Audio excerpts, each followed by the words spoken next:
السلام عليكم. في الحقيقة يا جماعة، يعني موقف إمام عاشور كان مثير للجدل.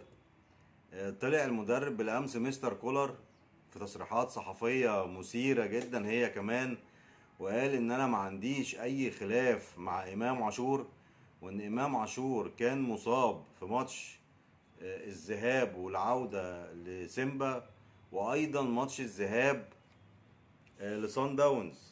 حتى الجهاز الطبي صرح برضه وقال قال ان امام عاشور لم يكن جاهزا في ماتش الذهاب لصن داونز، وان احنا اجرينا ليه اختبارات طبية قبل تدريب الامس، واثبت ان هو سليم 100%، واجرى التدريبات بالكامل. موضوع بقى ان هو يشارك في الماتش بتاع النهارده ده راجع لمستر كولر. بس احنا طبعا يعني مستغربين بقى، يعني ناس من الاعلاميين وكله كان بيركب الترند طلع وقال ده ممكن يكون عشان موضوع المنشطات، ده امام عاشور هيعمل تحاليل في معامل عشان يثبت لكولر ان هو ما بياخدش منشطات. ناس تانية قالت لا، ده هو ما كانش راضي يسافر تنزانيا، وكان كولر هو اللي مصمم يسفره، يعني قال له ان انا مصاب وكولر مش مقتنع. ورغم ذلك كولر برضو صمم ان هو ياخده معاه تنزانيا. وايضا بيقولوا ان في فيديوهات ليه يعني مش كويسة. طبعا يعني في الحقيقة اللغط زاد بطريقة كبيرة جدا جدا على موضوع امام عاشور، واحنا الكلام ده ما بيحصلش غير في مصر الحقيقة. يعني لو هنشوف اي دوريات اوروبية على مستوى عالي، لا طبعا مفيش الكلام ده خالص، وما بيهزروش يا جماعة، يعني الناس دي ما بتهزرش. ان شاء الله يكون الاهلي ليه حظ من التوفيق، وامام عاشور جاهز لماتش النهارده. وانا هقول لحضراتكم القايمه بالكامل قبل اي حد تاني. يعني امام عاشور متواجد في ال 18.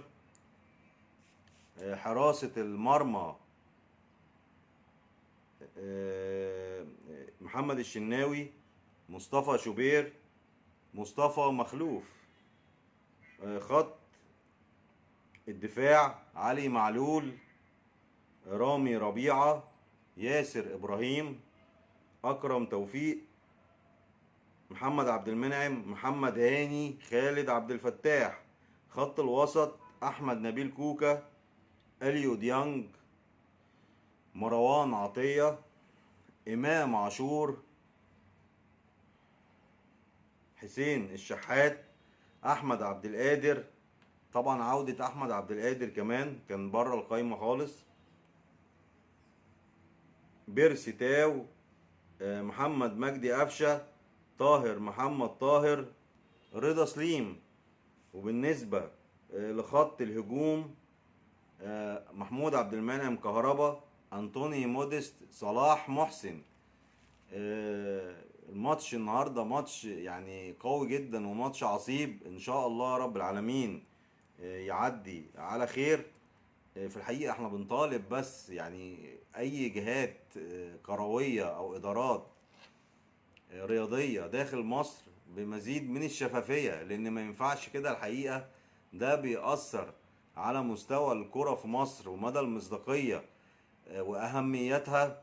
لازم يكون فيه يعني كلام محدد لأي أخبار تطلع سواء من الفرق. حتى قناة الأهلي نفسها طلعت وأكدت نفس الكلام، يعني عايزين يا جماعة يأكدوا بجميع الصور إن كلام الصحافة غلط. وطبعا دي قناة الأهلي الرسمية وضحت إن الموقف النهائي لإمام عاشور جاهز بنسبة 100%، وان الاهلي الماتش هيتلعب ان شاء الله الساعة 8 على استاد القاهرة الدولي بحضور 50,000 مشجع، وانا اتوقع في الحقيقة ان ممكن يوصل ل70,000 مشجع. طبعا يا جماعة زي ما انا بقول لحضراتكم يعني الجهات الرياضية داخل مصر مطالبة بقى بمزيد من الشفافية. بلاش يبقى فيه اي اخبار مغلوطة او اشاعات كتيرة جدا. يعني علينا ان نتحرى التأكيد من المعلومات، لان في الحقيقة المعلومات حتى اللي سربت بكذا اتجاه. يعني مش معقولة مين يعني يقول لك صدق العليل وما تصدقش التحاليل. فكل الامنيات الطيبة للنادي الاهلي النهاردة، ان هو يظهر بصورة مشرفة قدام فريق كبير زي سان داونز، وان شاء الله يوصل للنهائي في نسخة بطولة ابطال السوبر الافريقية للنسخة الاولى. يا رب تكونوا استفدتوا من حلقة النهاردة. تحياتي لكم والسلام عليكم.